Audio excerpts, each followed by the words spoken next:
for you to say that what LeBron should or should not do, you're out of line. Yeah, facts. Because at the end of the day, if LeBron James is to sit here and take everyone's advice and not allow his son to move forward for whatever reason, and his son was to lose his life, and we didn't know the conversations behind closed doors, and the conversation was pertinent of like, hey, Dad, look, this is your life.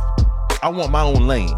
This is what I want to do for myself. Now, we obviously know Bronny James don't have to work a day in his life.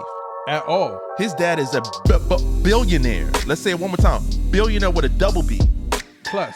So for those who may say he has bad intentions or this man don't have to work, he already told us so he could be the CEO of his company in the snap of a finger.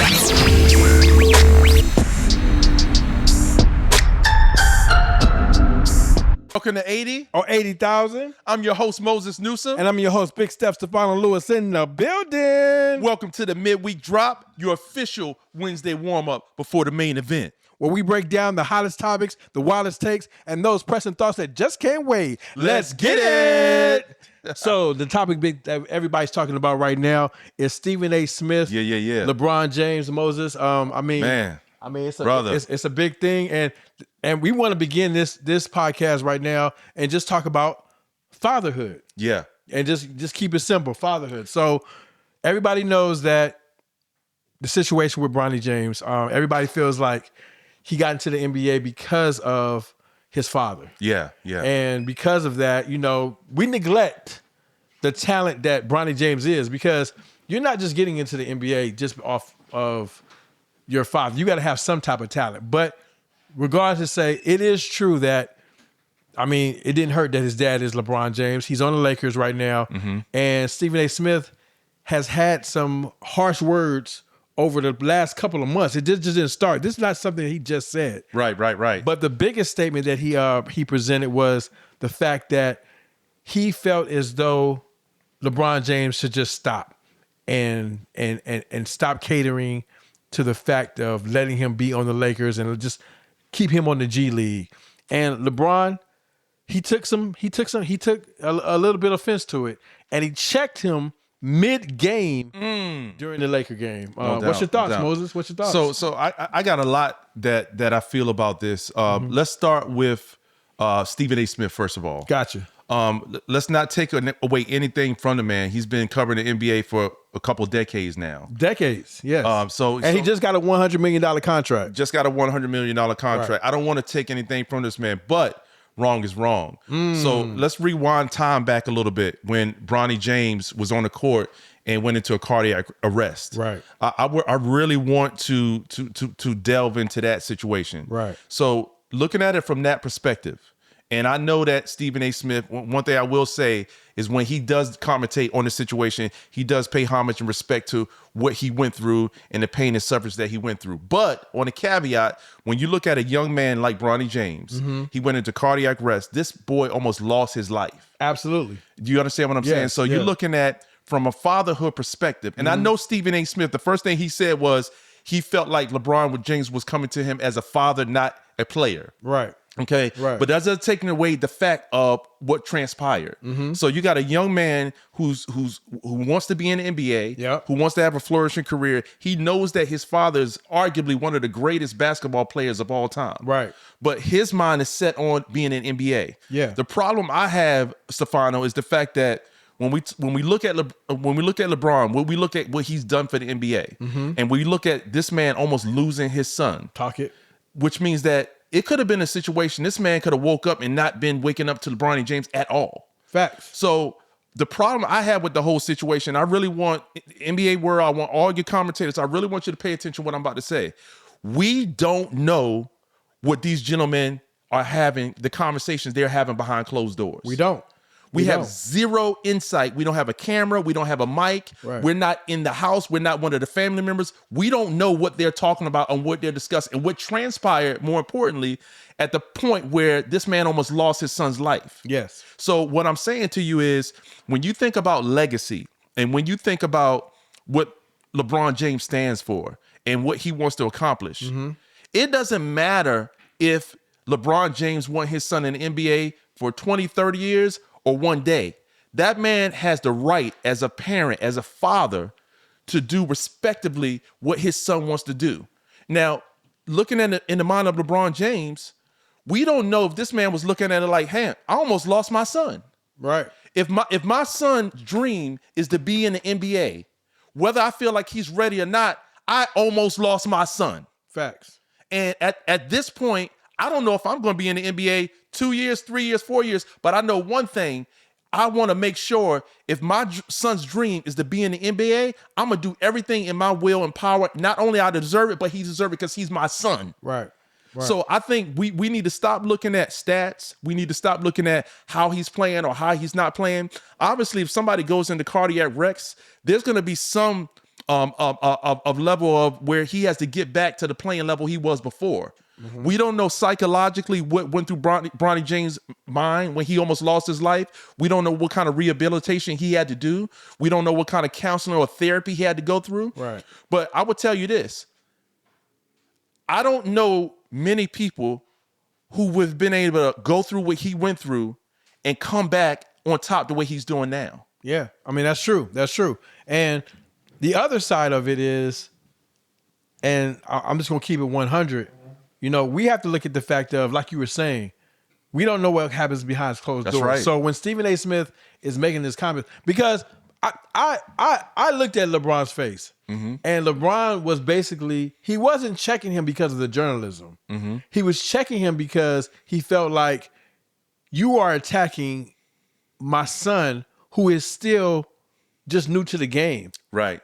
And you're using your platform to, in other words, help you gain that $100 million contract. Right. Right.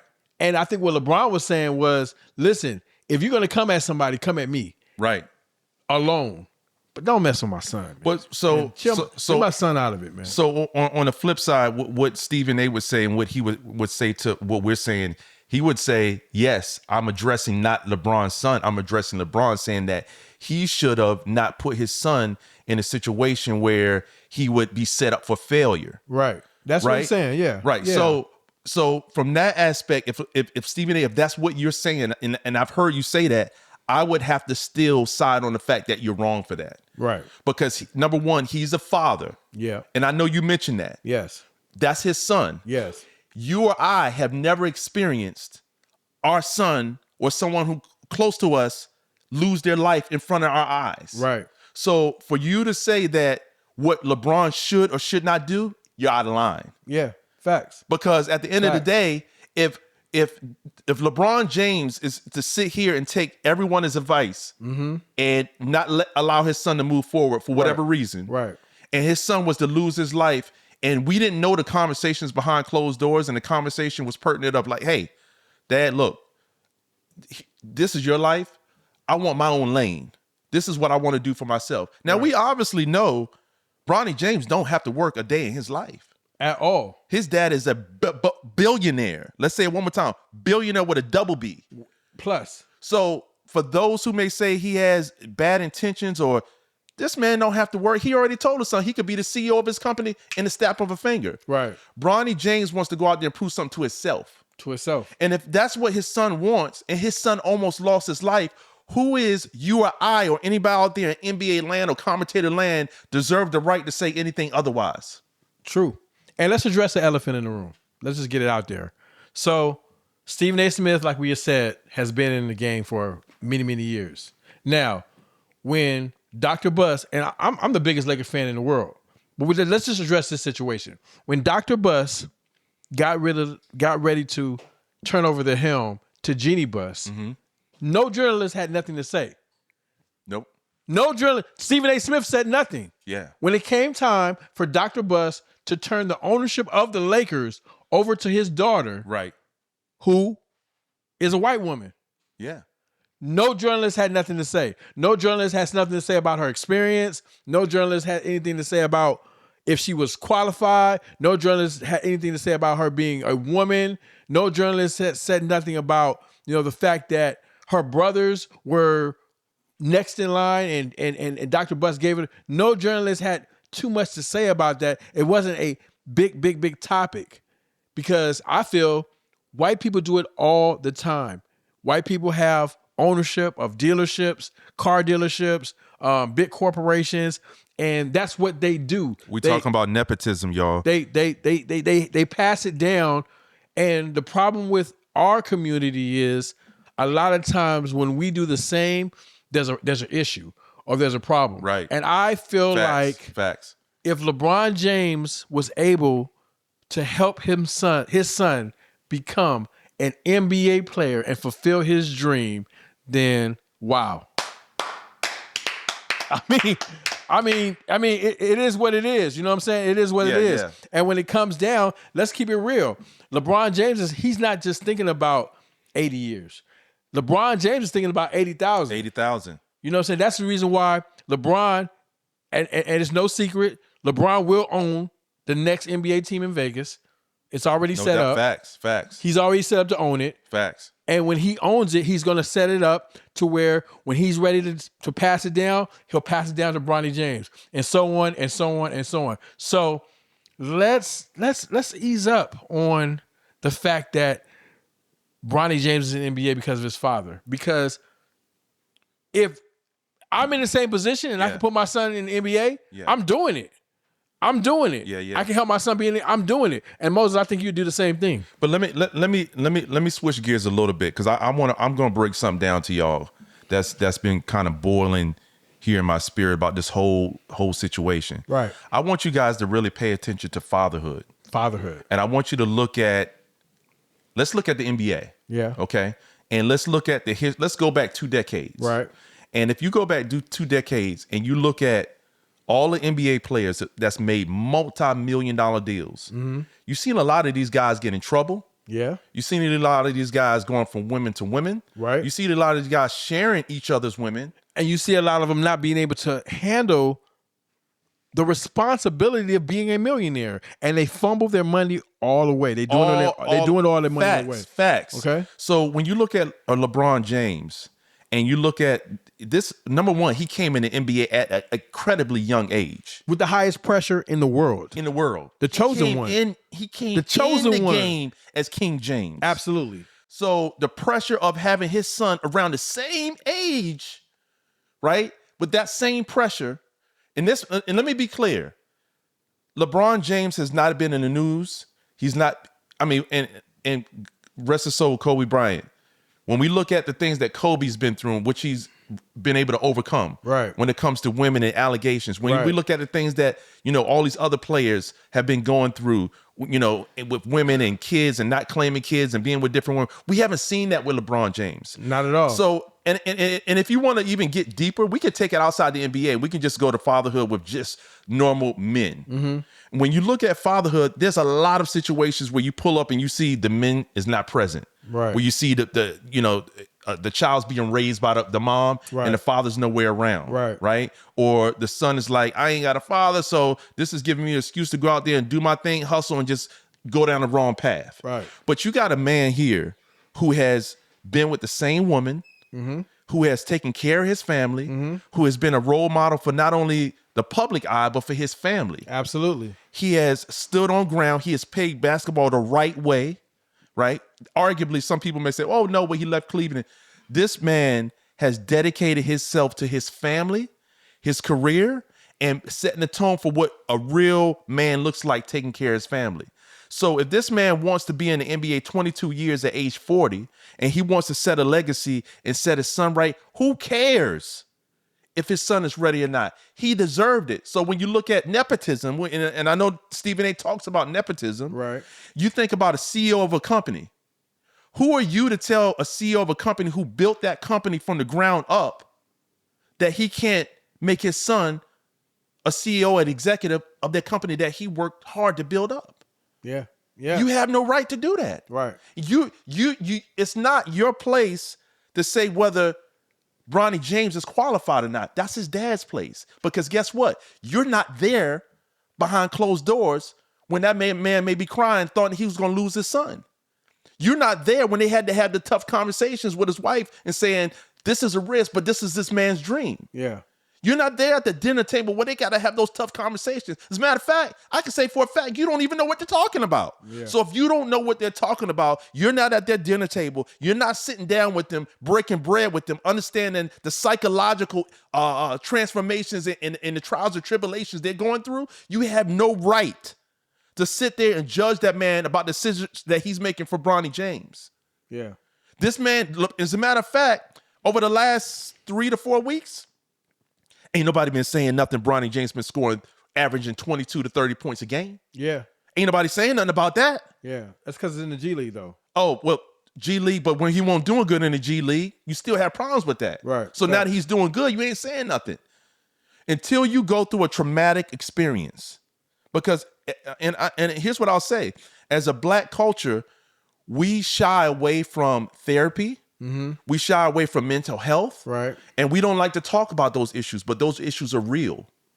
And for somebody to have that much pressure from his dad being arguably the greatest basketball player who ever lived, and then at the same time having a cardiac event that almost ended it all, I don't know anybody that could have made it out of that. Right. So to see what these guys are doing now, Bronny James killing it. Always positive. Great kid.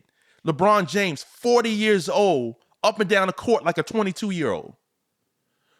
They always say when people at their prime, people try to do stuff to bring them down. Why not talk about the good that this man is doing? He's not out here selling drugs. He's not out here cheating on his wife. He's not messing with multiple women. He's not setting a bad example for his kids. He's leading a company and he's putting a good precedence and a good example for his kids. That's enough. Because all we care about at this point is being entertained. There's more to it than just entertainment. When you see these NBA players out there blowing $20, $30 million, snuffing up cocaine through their nose, having side women, getting diseases, we glorify that as entertainment. But when you got this man who is solid, who is standing on business, taking care of his family, we got a problem with it. I got a problem with that. We need to get it together as a black race and uplift this man. He almost lost his son for crying out loud. Yeah, that's fact. Now let's address the Stephen A side, the journalist side. Stephen A, of course, had courtside tickets at the game. And this was Stephen A's beef. He said, LeBron, you got my number. Because we all experienced the Will Smith slap, right? Right. And we've seen how on a big forum, it can go left.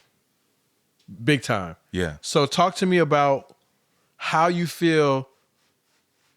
Do you feel like LeBron picked the right time and place to address the situation in the middle of a game like that, in front of cameras and everywhere, where now it's viral? Do you think that LeBron could have handled it differently, or do you feel like, hey, he saw him and it was time to check him right in there, or you feel like maybe he could have did it after the game? Give us your thoughts on the Stephen A. Smith side, as far as being confronted in front of everybody, because it definitely could have went left. Stephen A. could have bucked, and then it could have been a fight, right? And security and everything. It could have been a whole. And then we as black people are. They don't know how to act. Look, they're billionaires. They're out there fighting each other. Right. So address the situation. You think that LeBron picked the right time and place to address the situation? Okay. So I break it down. I feel two ways about it. Number one, looking at from the standpoint, the eyes of Stephen A. Smith, I do applaud him for how he handled it. Definitely. Okay. Definitely. I applaud him. And Stephen A. Smith, again, I'm going to give you your flowers where your flowers are due. Right. But I'm going to give you the truth where the truth is due. So from that aspect, I believe that you were the bigger man in that situation and how you handled it. Because you could have, like you said, it could have went left. It could have went left. It could have went left. But I appreciate the fact that you saw. Now, don't get it twisted. LeBron James is about 280, 6'9". Facts. So I don't know if Stephen A. wanted that smoke. Pause. Continue. So again, I applaud you for how you handle it. Yes. At that moment, I really appreciate the fact that you addressed him coming to you as a father. Yes. Because you did mention that publicly. Yes. As versus a ball player. So I'm glad you brought that aspect up. In terms of LeBron James and how he handled it, and this is what I always tell people: you can't tell people how they should react. Everybody has their own worldview, Right. and everybody does things respectively on how they feel in that moment. Okay. Now, could he have done it a better way? Absolutely. He could have pulled him to the side. But again, our topic is fatherhood. There you go. So let me finish that. So Go ahead. So life. Remember this, guys. Everybody that's listening, I want you to remember, life is set up this way. You have choices. Yes. And you can either make choice A or choice B, right? So LeBron, from a father, he was for number one, it could have been the buildup, right? Because think about it, this man is seeing his son being talked about online, newsprint, Yes. interviews, Yes. and it didn't stop. So as a father, because Stephen A said, "Hey, you got my phone number. You could have called me." It looked like he didn't want to call you. Nah. Because Absolutely not. In the way, and I'm gonna be clear with you, the way some people grow up, where they grew up, they're not gonna address you over the phone. They want to address you face to face, Man to man. man to man. Man to man. Mano mano. Mano. So let me just be clear on that, Yeah. on that piece of it. Absolutely. But again, I can't step in that man's shoes and know what he's been feeling over the course of the last year since his son almost passed away. To know or dictate or judge what he shouldn't have done in that moment. Of course, it's easy for all of us to sit on the sideline and says, yeah, he should have pulled him back behind the bleachers, outside of the cameras, and chopped it up. But if that was the case, he could have called him. Yeah. Maybe he didn't want to do that. No. Maybe he wanted the world to know that as a father, Enough is enough. not only that, but I want to show the world Yeah. how to stand up for your family. Ooh. And this is, I'm going to show it publicly. Yeah. Because on the flip side, Yeah. LeBron could have took him out too. Yeah. Absolutely. He could have took him out too. Absolutely. But he could have slapped him. But hold on. Let's go back into what LeBron represents. Okay?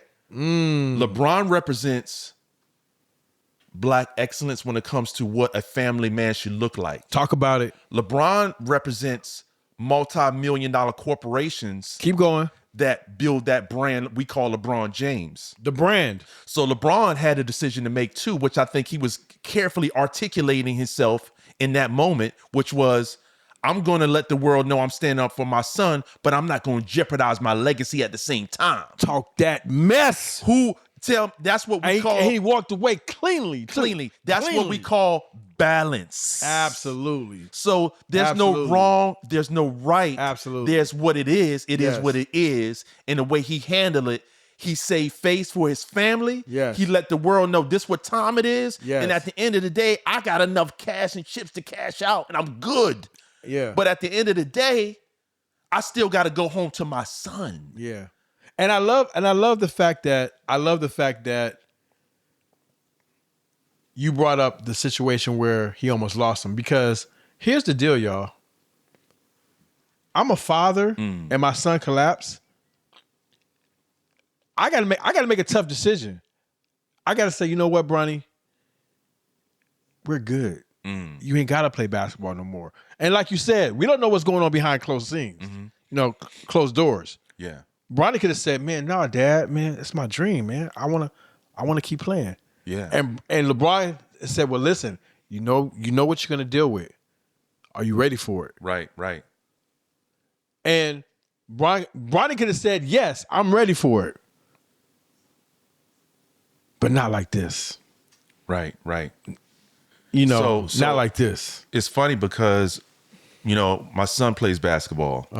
And my son is 12 now, but I believe he was 9 years old. Right. When he was playing rec basketball for the city of Newport News. Okay. And I believe one day we're out on a court, we're playing normal game. I don't think he had enough water that day. And I was on the bleachers right there in the front watching him play, and all of a sudden he started to hyperventilate. And his chest was just kind of like contracting. He ran straight over to me, because that's what a son does when his dad is there. Yeah. And I tell you, my heart dropped. And he said to me, Dad, I can't breathe. And it almost made me broke down. I literally almost broke down. So I had to calm myself down and sit him down, calm him down, get him some water. He was good, but in that split second, I thought to myself, what if I lose my son? I didn't. Right. But when I think about the level and the magnitude of what LeBron experienced, that was like 1,000-fold. Yeah. To see your son in a public space in front of the whole world, almost being taken out of here. Yeah. So I think we got to get to a space where we've got to look at the good in people, and we've got to look and dig deep and say, you know what? What is it really about? Yeah. Is it about LeBron James setting his son up for failure? Or is it about LeBron James as being a father? Absolutely. Absolutely. And if that outweighs all those other feelings, then we shouldn't be talking about it. Yeah. We should be giving this man his flowers while he's living. We should be commemorating his son and uplifting his family at all costs. And at the end of the day, if Bronny James don't make it, so be it. He's a father that's out there not pushing a negative narrative on his family. He's supporting his wife and his kids. I mean, you see his sons playing in front of the house like normal basketball. Right. He's a loving father. Right. And again, we don't know the conversations behind closed doors. But I think this is a moment for America to really learn of what it is about fatherhood and being a true parent. Absolutely. And we're going to address this. We're going to get out of here, but we want to address this situation too, the journalist side.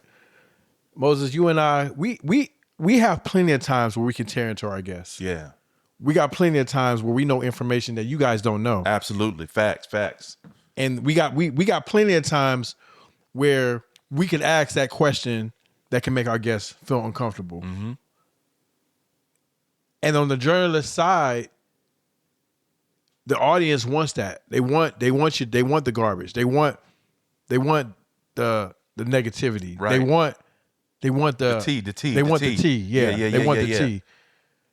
And we found that it's our responsibility. No, we're not going to do that. Right.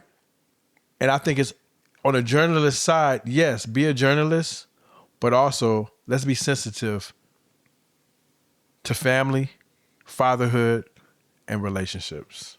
Amen to that. Amen. So this has been a great episode. We wanted to address the issues with the LeBron James issue, and we feel like these topics need to be addressed and talked about because, and this is just our opinion, guys.